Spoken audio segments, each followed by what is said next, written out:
my name's Linda and this is my kitchen garden.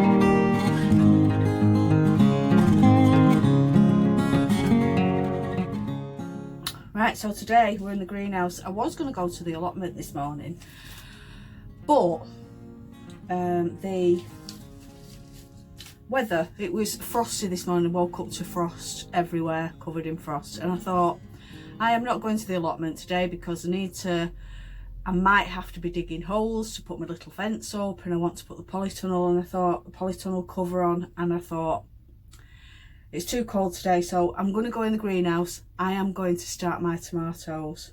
I've got an extremely itchy nose, so excuse me if I keep scratching my nose. Right, here we are. So I'll take you through my selection. Now last year I grew a lot of tomatoes, and the tomato season, as you know, I love growing tomato plants and I do grow a large variety of tomatoes. But last year I had a terrible season for tomatoes, my worst ever, and I've been growing tomatoes for over 30 years, and I had a really bad season last year. I think it was the rain, and the weather fluctuating, the heat. So tomatoes need heat. They don't need sun, they need heat. Obviously they need lots of light, and they need heat, lots of heat. So if you have a corner even in your back garden and it gets lots of light, it doesn't have to have direct sunlight, but it needs to be light, so it needs to be a light area, not too shaded, then they'll grow absolutely fine. In the wild, tomatoes grow in dappled shade. They tend to grow underneath the trail, so you know, like we prop them up, don't we, and to make them grow up so that they look tidy. In nature, naturally, they're not a tidy plant. They grow from seed in the ground, and then they just trail. They trail along the floor, and they prefer dappled light, sunlight. So they tend to do best underneath trees in the wild. Now, I'm not telling you to plant them under trees in your home. This shades them from, trees tend to shade them from too much moisture. They don't like being wet, they don't like the leaves being wet. They're so obviously if they're growing on the floor, then they need some sort of canopy, they need some sort of shade. So that's why they do best really in a greenhouse, because they don't get that rain, constant rain, and they're in a more controlled environment. But obviously we're not growing tomatoes in the wild, so a lot of tomatoes have been cross-pollinated and hybrids, and they're all different varieties. There's thousands of varieties of tomatoes. So don't think that you need a greenhouse to grow tomatoes, because you don't. You just need a nice spot to put them in. If it rains too much, you can cover them as well. You can put a cover over them. You can put plastic bags or some sort of shelter over the top. So they just need protecting from too much moisture, because that's where blight comes in then. Blight is a disease that gets into the tomato, and it's usually caused by too much moisture. So don't be fooled to think that you might get blight because your other tomatoes have had blight. That's not necessarily going to happen. So I've put, in the past, I've had blight, but it was through too much moisture, and it was in a polytunnel. I had a polytunnel here at the back, but I wasn't opening the doors, and it wasn't ventilated, and they got blight. They don't like too much moisture, so they need to be ventilated. They need to be in a really airy space. You can plant them outside. I've planted them outside here every year, and every year I've got loads and loads. To be quite honest, last year I got more tomatoes from my outdoor plants than I did from my greenhouse ones. You can grow tomatoes in a pot on your balcony. You don't need to grow them in an allotment setting, a polytunnel setting. You can grow them wherever you can fit a pot. So even on your front doorstep, you can, as long as they get lots of light and heat, they will grow, believe me. And tomatoes are expensive, so for a little pack of tomatoes in something that size is about £3. So you get probably about 12 tomatoes for £3. So they're an expensive crop, and so they're worth growing. So if you can just grow one plant, you could easily be saving maybe £20–30 a year just on that one tomato plant. So it's worth growing. I'm a massive tomato fan. I love tomatoes. I put them on every salad. I cook with them. I use them in pasta sauces. Some are better than others for that. But I'm a great, massive fan of tomatoes. They're so diverse in everything that you can do with them. So, further ado, this is my list for this year. Now, I'm not going to grow a million of each, because last year I grew absolutely loads thinking that I was going to have a great summer, and then I didn't have a great summer, and the weather was cold, then it was hot, it was raining, then it wasn't. I think we had about a fortnight the whole year last year of constant sunshine and dry weather. So everything failed. I had a massive drama with radishes. I'm not very good at growing radishes anyway for some reason, but nothing grew last year. I just couldn't grow radishes at all. I managed to get about 10 radishes the whole year. But that's another story. So this is a new year. So let's start again. So I'm going to grow, first of all, the beefsteak tomatoes. Now, I tried these last year and they all failed, every single one. They germinated well and they grew quite well, and then the weather started fluctuating and I didn't get any tomatoes at all. The plants just died. So that was a fail. So I'm going to try them again. If they haven't got pictures on the thing, I'll pop you a picture on so you can see what they are. These are Gigantamo. Again, I tried these last year and I got 2 tomatoes off the whole plant, and I had 6 plants and I got 2 tomatoes. So these are new for me this year. These are Tumbling Tom. These are a basket variety, so I'm going to grow these to put in planters in tubs outside. Bloody Butcher, this is a new one for me, so I'm not swearing, but there you go. Bloody Butcher. This is supposed to be a very juicy medium-sized tomato, so I'm going to try that. Crimson Crush. Now, I grew those for the first time last year and they were amazing. They were the best outdoor variety that I've ever had, ever in my life. I got more tomatoes off them than all my tomato plants put together that I grew last year. They just produced and produced and produced. They were great, so I'm definitely a Crimson Crush fan. So they're going in. These are new for me as well. Tomato Shirley, they're an F1 variety, so I'm putting those in. Indigo Apple. Now, I did order Indigo Red. Indigo Black I ordered, which I grow every year, and they sent me those. So instead of ordering them again, I thought I'll just put them. So Indigo Apple then.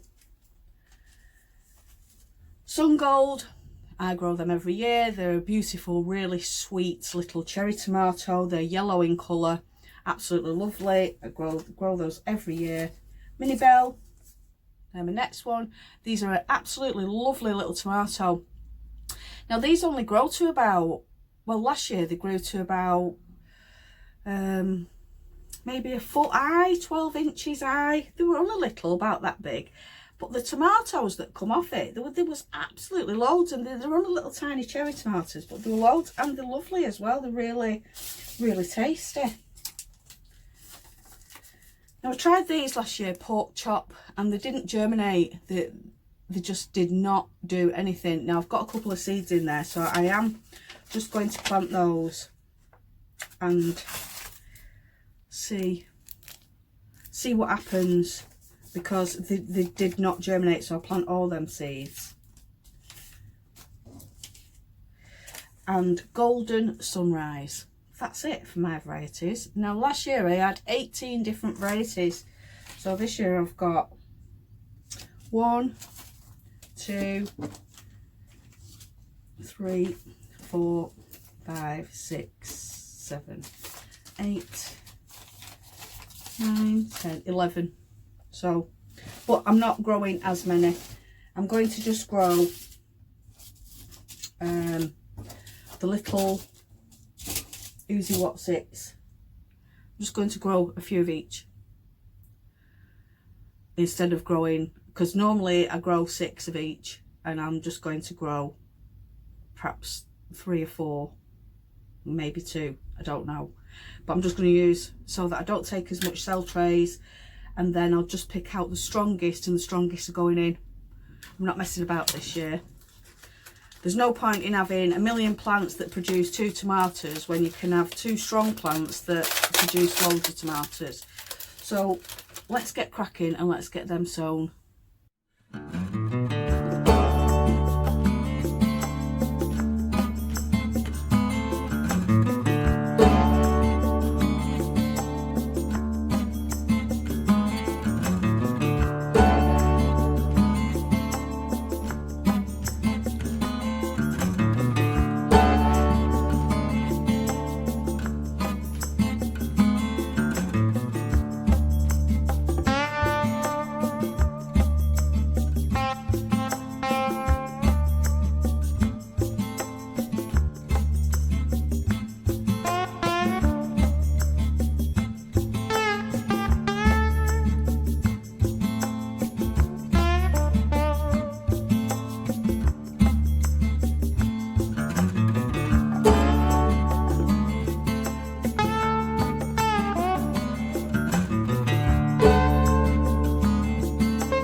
seed update.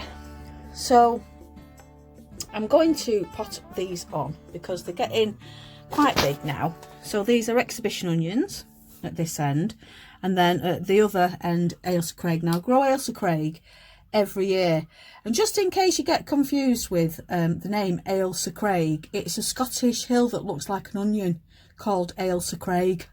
I'll pop a picture on so you can see.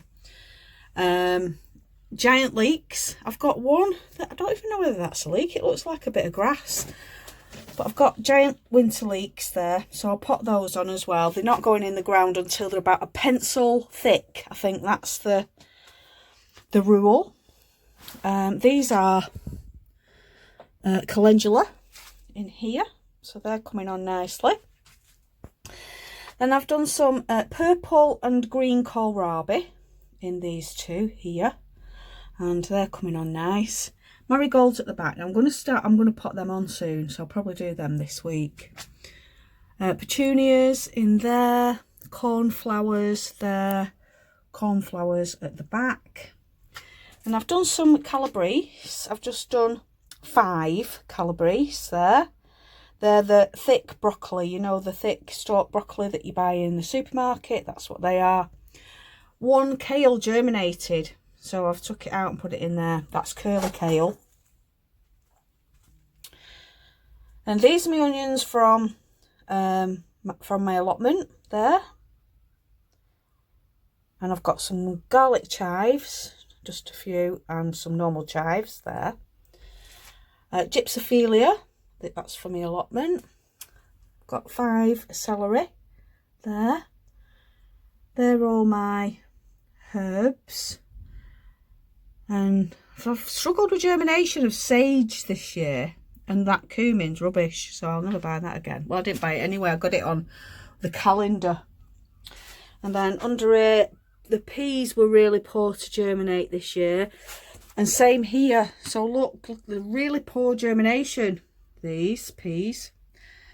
So I don't know what I've done wrong there. Last year they were so thick, but I'm going to leave them because there are some coming through, as you can see, but they're a bit sporadic in the germination. Those peas come through fine there, but they were rubbish. They're sweet peas there at the back, and these are radish that I planted the other day. They're all coming through. This is my little thingy in here, my little bed. The coriander there, that was from the store. It was like one that had been reduced, but it's not the weather for coriander at the moment. It's too cold. They don't like cold weather, they're very weak. And they're lettuce that I've just popped in there today, and there. And the radish are germinating. They're coming through. Can you see them popping through? So that's good. That's a nice little site. I haven't found a place to put that mint yet. That's from shop bought. Every time I see them like reduced for 30p, I just pick them up. Lavender, dwarf dahlias, and lavender there. They're radishes. They'll probably not do anything. So that's an update in the greenhouse anyway of what's growing in here. And I think that's me really. Yeah, so that's that for this one. So you have a great weekend, and I shall see you on the next one. Bye for now.